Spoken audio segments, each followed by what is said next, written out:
Hola a todos, soy Andrés Felipe Flores y bienvenidos a un nuevo video de tutorías medicina interna. El día de hoy vamos a estar hablando acerca de síndrome de vena cava superior. Recuerden que si quieren apoyar este tipo de contenido pueden suscribirse, dejar un like y darle a la campanita. Los invito a seguirme en mi Instagram personal @andresf.med, por donde estoy compartiendo mucho contenido académico con ustedes. Además les recuerdo que ya está disponible mi diplomado de medicina interna en la plataforma de medilearners.com. El link lo encuentran en la descripción de este video, al igual que el resto de la oferta académica que tenemos disponible para ustedes. No siendo más, vamos adelante con el video. Vamos entonces a hablar acerca de síndrome de vena cava superior. Como introducción, lo que podemos decir es que anteriormente, cuando uno hablaba de síndrome de vena cava superior, hablaba de etiologías no oncológicas, principalmente etiologías infecciosas, como lo podían ser el aneurisma sifilítico, adenopatías tuberculosas, mediastinitis fibrosante por tuberculosis, entre otras. Sin embargo, en la actualidad, ya que hemos mejorado el control de estas enfermedades infecciosas, las diagnosticamos más temprano, tenemos al cáncer, a la etiología oncológica como principal causa del síndrome de vena cava superior, correspondiendo al 70% de los casos. Y en el 30% de las causas benignas ya no hablamos de infecciones, hablamos usualmente de dispositivos implantables, catéteres venosos centrales que condicionan etiologías usualmente trombóticas que llevan a que se genere el síndrome de vena cava superior. Los pacientes cada vez más suelen ser más jóvenes y tener mejor pronóstico, sobre todo cuando son por causas benignas.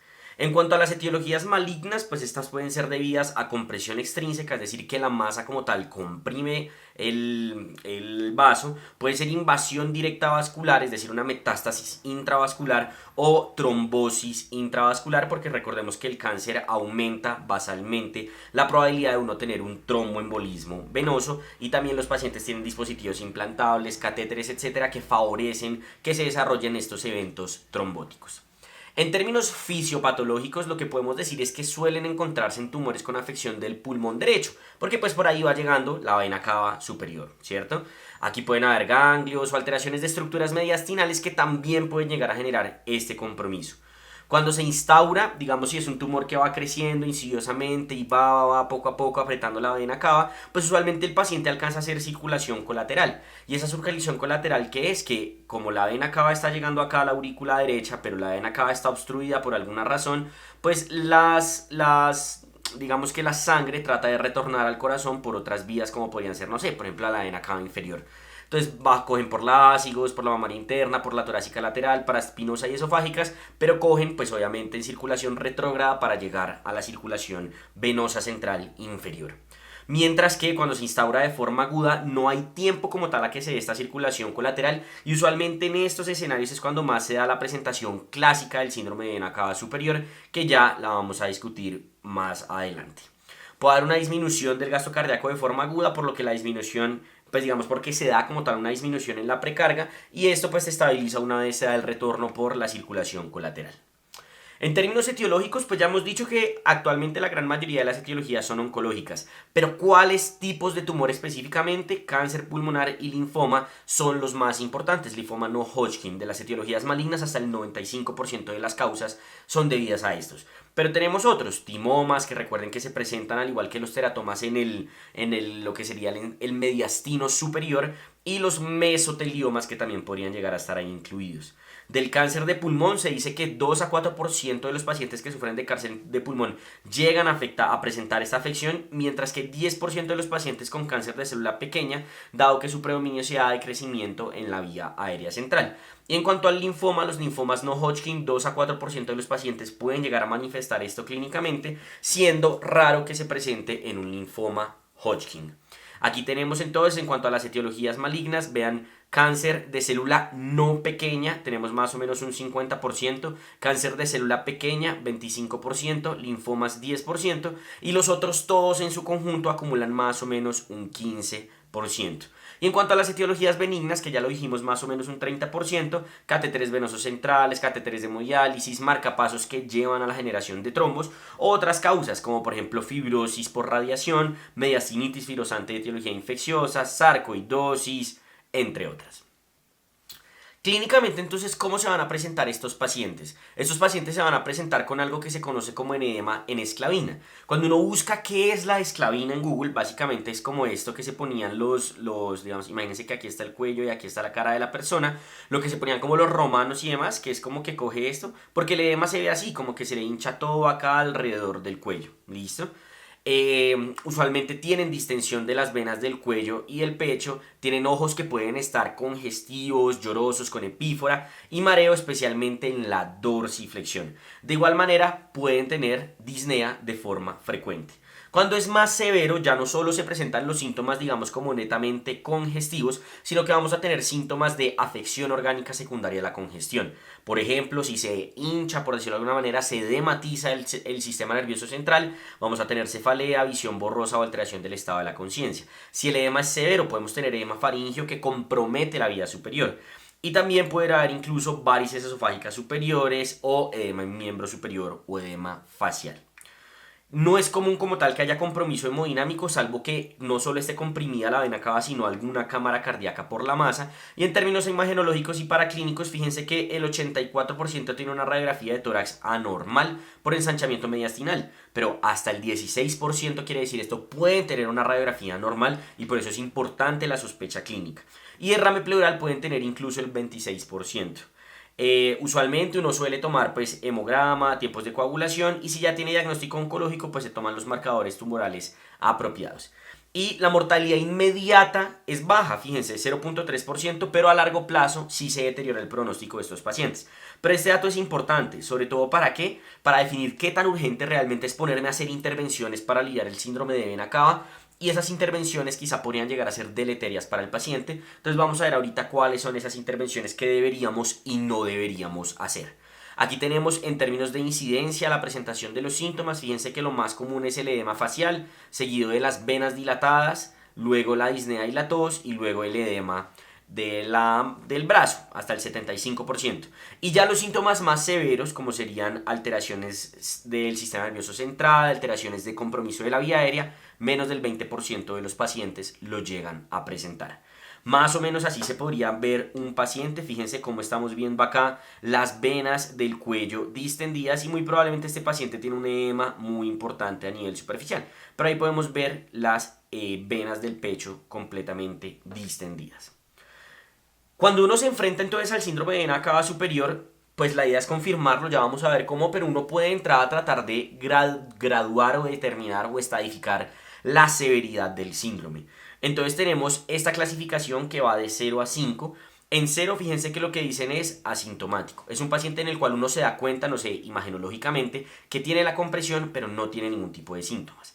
Leve, cuando el paciente tiene edema, cianosis, de pronto algo de plétora facial, y estos son hasta el 25% de los pacientes. La gran mayoría se van a presentar con un grado 2, en donde tienen edema, pueden tener o no alteraciones, pues digamos como a nivel de la cabeza, alteraciones a nivel de la mandíbula o de los movimientos oculares, pero nada adicional. Por su parte, ya el 3 y el 4 son síntomas o presentaciones severas, que son solo el 10 al 15% de los pacientes, en donde vamos a tener edema cerebral, vamos a tener alteraciones del estado de la conciencia, compromiso de la vía aérea, y el último, que es el 5, pues es el paciente que se muere, ¿listo? Secundario al síndrome de vena cava superior, que menos mal es muy poco frecuente, menos del 1% de los pacientes. Si bien la presentación en general es clásica y cuando uno ve un paciente, si tiene la fortuna de verlo, pues fortuna para uno académicamente, de verlo en la rotación, pues digamos que la presentación suele ser muy de libro. Sin embargo, hay algunos patrones de obstrucción que pueden alterar la forma en la cual se presenta o no un paciente. ¿Por qué? Porque cuando se da esta redistribución, esa circulación colateral para llegar a la aurícula derecha, dependiendo del sitio en donde esté la obstrucción, se van a utilizar ciertas vías o no. Entonces uno puede tener circulación colateral por encima de la ácigos, ¿cierto? O sea, cuando la oclusión está más arriba de la ácigos, a nivel de la ácigos o por debajo de la ácigos. ¿Listo? Puede haber compromiso de troncos brachiocefálicos y según el grado de obstrucción pues va a variar el patrón de redistribución, como les dice. Y por esto no hay una clasificación que involucre esto, pero la última revisión del JAC propone que uno debería hacer este tipo de clasificación. Entonces, ¿qué es lo que le dicen a uno? Fíjense que si uno tiene una obstrucción acá, ¿cierto? A nivel de los troncos brachiocefálicos, cuando ni siquiera ha llegado a la vena cava superior, pues va a haber una redistribución acá por el tronco brachiocefálico y coge y pum, se mete a la gásigos y vuelve por la vena cava superior. Mientras que si tenemos una oclusión justo acá a nivel de la oclusión, pero por encima de la ácigos, podemos tener igual circulación colateral a través de la ácigos. Por su parte, si tenemos una oclusión a nivel de la ácigos o por debajo de la ácigos, toda la sangre va a tener que volver a través de la vena cava inferior, y eso evidentemente pues supone un mayor problema para los pacientes y puede que presente mayor sintomatología congestiva, ¿cierto? Y por eso el Jack trata de hacer esta clasificación, le dice a uno, no solo hable de severidad, grado A, B y C hablan ellos, sino hable también de en dónde está la oclusión, a nivel de la ácigos, debajo de la ácigos, arriba de la ácigos, o comprometiendo o no el tronco brachiocefálico. Entonces, asumamos que tenemos un paciente que nos llega. Puede que a veces tenga el diagnóstico oncológico y con eso se facilita mucho, pero puede que en ocasiones no. Debuta su manifestación neoplásica con un síndrome de vena cava superior. Entonces uno dice, bueno, puede que este paciente tenga un síndrome de vena cava superior. ¿Qué debo hacer yo? Pues determinar que realmente está con la obstrucción de la vena cava superior y debo determinar la causa de la misma. ¿Y esto lo hago ¿cómo? Con imágenes diagnósticas. ¿Qué imagen diagnóstica debería utilizar? Un TAC contrastado. ¿Por qué? Porque en el TAC contrastado determino la obstrucción, determino si hay circulación colateral, pero lo más importante, puedo determinar la etiología. ¿Listo? Hay gente que dice que uno podría tratar de utilizar una ecografía como un Doppler aquí a nivel de la subclavia y demás, que podría llegar a documentar trombosis de la yugular o de la subclavia, pero tiene un pésimo rendimiento para la vena cava superior, por lo cual en general no se recomienda. Si ustedes leen, el gold estándar es la venografía. Sin embargo, ¿cuál es el problema? Que la venografía no determina la etiología, porque la venografía solo me muestra la obstrucción, pero no me dice qué es lo que hay alrededor que está generando esto. Y la resonancia puede llegar a ser una opción cuando hay alergia al contraste y por ende no puedo hacer ni TAC ni venografía. Aquí tenemos, por ejemplo, lo que sería un síndrome de vena cava superior en un paciente como tal que tiene un linfoma, ¿cierto? En donde fíjense que aquí nos habla, en este sitio, les voy a mostrar, en donde está la flecha, ¿cierto? Que hay una obstrucción, ¿cierto? Hay una obstrucción. Y aquí está la ácigos, fíjense acá, la que está con la línea, punteada, súper ensanchada. O sea, la ácigos está más grande que la vena cava. Entonces así se podría ver, por ejemplo, la etiología. ¿Listo? Una vez yo hago eso, entonces una vez yo establezco el diagnóstico, pues debo determinar la etiología, ¿cierto? Si es maligno, es benigno, y si es maligno, pues qué tipo de neoplasia es. Para esto pues hay posibilidades, puedo hacer citología de esputo, de líquido pleural, biopsia de ganglio, biopsia de médula ósea, estudios invasivos, entre otras. Pero en general uno trata de iniciar por lo menos invasivo. Pueden haber diagnósticos diferenciales como trombosis asociadas a catéter, fibrosis por radiación, mediastinitis fibrosantes, entre otras. El tratamiento va a depender entonces, ya enfocándonos en la parte neoplásica, pues del tipo de tumor, la extensión y del pronóstico del paciente. En general, actualmente la primera línea de manejo es el uso del stent, por varias razones. El stent es menos mórbido que la radioterapia. El stent no altera el diagnóstico histopatológico, porque resulta que cuando yo le doy radioterapia o le doy corticoide en dosis altas a los pacientes, le puedo afectar la histología cuando le tomen la biopsia y me puedo llegar a quedar sin diagnóstico. Por ejemplo, si es un linfoma, el corticoide puede hacer cierto grado de terapia citorreductora y me puede afectar eso, ¿cierto? Y el otro beneficio del stent es que es muy rápido, ¿cierto? Tiene una tasa de complicaciones pues realmente no tan alta, 3 al 7%, y una tasa de restenosis del 11,9%. Y usualmente uno deja un manejo antitrombótico dual por 2 a 3 meses y si tiene alto riesgo trombótico, uno incluso puede considerar un manejo con anticoagulante y con antiagregación. Y después de eso, pues uno añade quimio o radio si no mejora la sintomatología o pues si ya uno tiene el diagnóstico como tal y le da manejo dirigido a la neoplasia. Algo muy importante dentro del tratamiento, además de pensar, bueno, le voy a hacer radio, le voy a hacer quimio, le voy a poner stent, le voy a poner corticoides, ¿qué voy a hacer? Es hacer unas medidas generales que hay que hacerle a todos los pacientes con síndrome de vena cava superior. Medida general número 1, elevar la cabecera del paciente para que por gravedad la sangre, empiece a hacer retorno.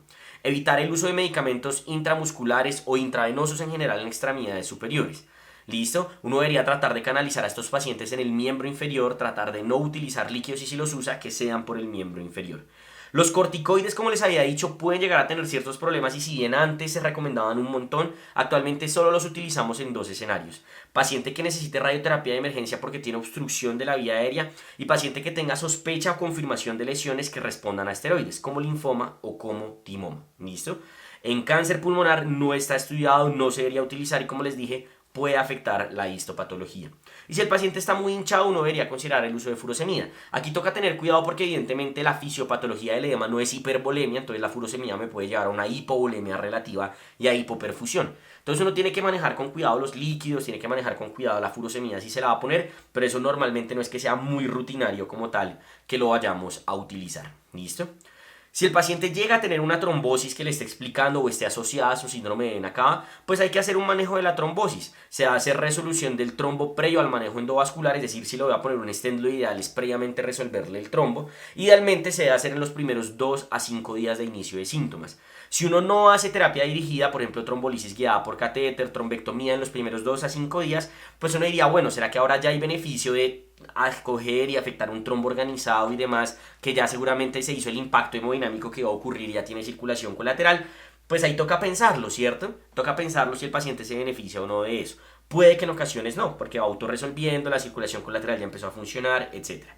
Si tiene diagnóstico histológico, uno debería iniciar la quimioterapia. Particularmente hay algunos tumores que incluso no necesitan stent, sino que si uno sabe cuál es, son muy sensibles a quimioterapia y puede dar un alivio rápido de la obstrucción. Sobre todo esos tumores que tienen alto riesgo de hacer lisis tumoral, teratomas y lo que sería, por ejemplo, los linfomas. ¿Listo? La radioterapia se suele utilizar en pacientes que tienen tumores radiosensibles, pero normalmente no es de urgencia ponerse a hacer radioterapia. Y el manejo quirúrgico en general es muy mórbido, por lo que no se recomienda, salvo en ocasiones como el timoma o el teratoma. En cuanto a la severidad, pues es importante, si el paciente tiene un grado 4 o 5, pues si está 5 está muerto, ¿cierto? Pero si tiene un grado 4, le voy a hacer una monitorización en la UCI y voy a hacer manejo urgente. Si tiene un grado 3, voy a hacer manejo endovascular urgente y posteriormente el manejo oncológico. Y si tiene un grado 0 a grado 2, debo de priorizar, determinar la histología, buscar cuál es el cáncer, demás, y hacer manejo. No tengo que enfocarme a ese manejo urgente, esté en radioquimio, etcétera. No, pues espere, si el paciente no está tan comprometido, busquemos a ver qué es lo que está ocurriendo, lleguemos a un diagnóstico y hagamos un manejo dirigido como tal a ese diagnóstico. Aquí hay un algoritmo que nos trata más o menos de resumir lo que estábamos hablando. Dice, el paciente tiene sospecha o no, estadifíquelo. Si el paciente tiene un grado 4, el manejo es urgente, llévelo a UCI. Si tiene trombo, hágale manejo dirigido, tromboaspiración, trombolisis guiada por catéter, anticoagúlelo. Y luego, si el paciente pues asociado a eso, pues digamos, es inducido por un tumor, la histología es conocida, no, biópsilo, sí, pues hágale manejo curativo. Ahora, si es un grado 3, manejo urgente. Si el paciente lo que tiene es un tumor, pues póngale stent. Tiene histología conocida, sí, hágale manejo dirigido. No, hágale biopsia y llegue a manejo dirigido. Y finalmente, si es un grado 1 o 2, haga manejo regular. TAC, si es un trombo anticoagule, no tiene que ponerse de pronto a hacer terapias dirigidas por catéter. Si es un tumor, mire la histología, fíjense que aquí no estamos hablando de stent. Y si tiene manejo curativo, pues hágale el manejo curativo a su paciente, ¿cierto? Y en cuanto al manejo posterior, se realiza terapia triple si hubo oclusión trombótica. Si no hubo oclusión trombótica, se da manejo con antiagregación dual por 1 o más meses por lo del stent.